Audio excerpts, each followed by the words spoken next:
Aquiles Cruz, aquí saludándoles desde mi canal de YouTube.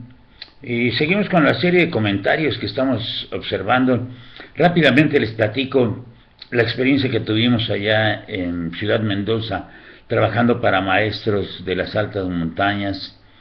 y donde el profesor Víctor Hernández Lozada y el grupo de DUPAT,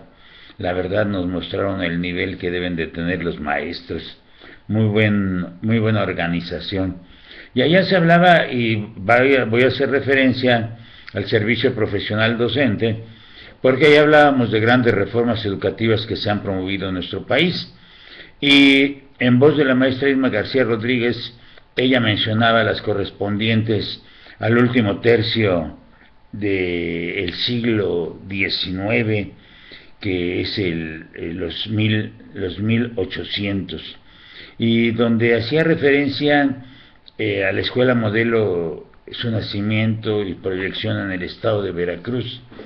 iniciada por Enrique Lauscher y por Enrique Conrado Rebsamen, dos personajes de lengua alemana, nada más que Lauscher sí de nacimiento en Alemania, y Rebsamen un ginebrino de habla alemana, porque recordarán ustedes que Juan Jacobo Rousseau era un ginebrino de habla francesa. Entonces,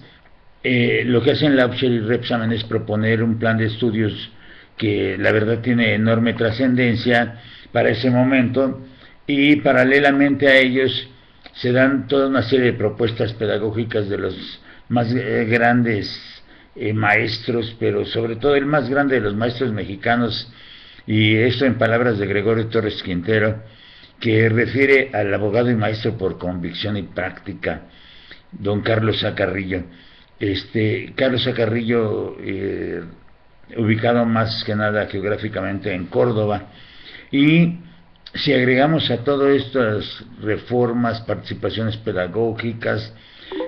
momentos brillantes de la pedagogía mexicana, agregamos todavía las propuestas, por ejemplo, de Berta von Glümer, de Estefanía Castañeda, de Rosaura Zapata, para conformar lo que hoy conocemos como el Jardín de Niños, pues esto nos habla de que inclusive dentro del porfiriato, algo de lo que brilla es la educación. Pero si yo saltara años después y me voy al momento de la Revolución Mexicana, al término de la Revolución Mexicana, con la redacción de la Constitución Política de los Estados Unidos Mexicanos, en 1917, y sobre todo en el artículo 3 constitucional, donde ya se habla de la obligatoriedad y la gratuidad de la educación primaria, entonces a partir de ahí vamos a ver cómo José Vasconcelos, a partir de 1921, va a promover, siendo secretario de Educación, el enorme movimiento pedagógico de la Escuela Rural Mexicana y de las misiones culturales. La Escuela Rural Mexicana, por ejemplo, no hubiese podido proyectarse sin la noble, entusiasta entrega y proyección pedagógica de don Rafael Ramírez Castañeda y de Manuel Carpio.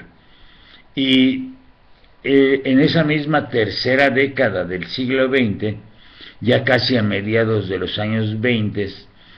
del siglo pasado, surge la escuela secundaria, generada por don Moisés Sáenz, que señalaba sobre ella, y esto lo vi en la secundaria 4 de aquí del Distrito Federal, donde dice: la secundaria no es una primaria superior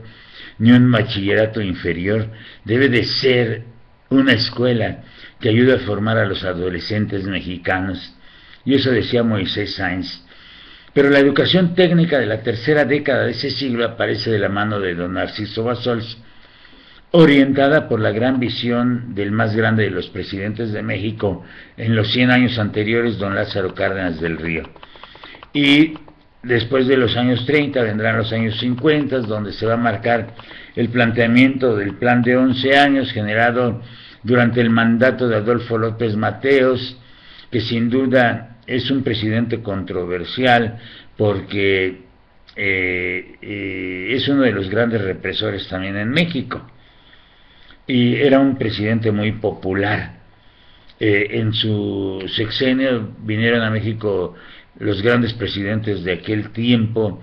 incluido John F. Kennedy, incluido Charles de Gaulle, Indira Gandhi, João Goulart de Brasil, los grandes presidentes del mundo de los años 60 vinieron con López Mateos, y López Mateos salva la parte educativa porque tiene un gran secretario de educación que es don Jaime Torres Bodet. Él, la idea de proyectar hacia el futuro, inicia con la publicación del libro de texto gratuito, primero los libros de los héroes, después los libros de la patria, porque desde entonces los niños mexicanos han conocido los correspondientes a los niños héroes, por ejemplo, los libros de los niños héroes, los libros de la patria, los utilizados en la reforma educativa, los correspondientes al proceso de modernización educativa, los de la reforma integral y ahora los que se están planteando. Entonces, pues ahí están las reformas, pero hay unas que han sido verdaderamente visionarias. Hay reformas que pues han impactado totalmente la educación mexicana y a la sociedad mexicana, pero la reforma que tenemos actualmente yo creo que está fracasando de manera estrepitosa, está fracasando aceleradamente, ¿eh? No hay un rumbo, por ejemplo, en la lectura, no hay un rumbo en la matemática. Se le ha quitado autoridad a los padres, a los maestros, se les ha dado mucha fuerza a los padres de familia, porque así conviene al sistema. Se ha quitado lo educacional de la educación, se ha quitado lo instruccional de la educación, la parte de la construcción no se entiende porque no hay información. Se necesitan aprendizajes puntuales, los resultados de la Olimpiada del Conocimiento no son los adecuados, el aprovechamiento escolar no es el correcto, nuestros niños no saben tampoco, tenemos problemas muy fuertes con la lectura en media superior, hay maestros que no saben leer, también, pero estas son las reformas que más que educativas, esta última es laboral. Maestros, soy Manuel Quiles Cruz, estoy para servirles, los invito a que sigan viendo este canal y muy buen día.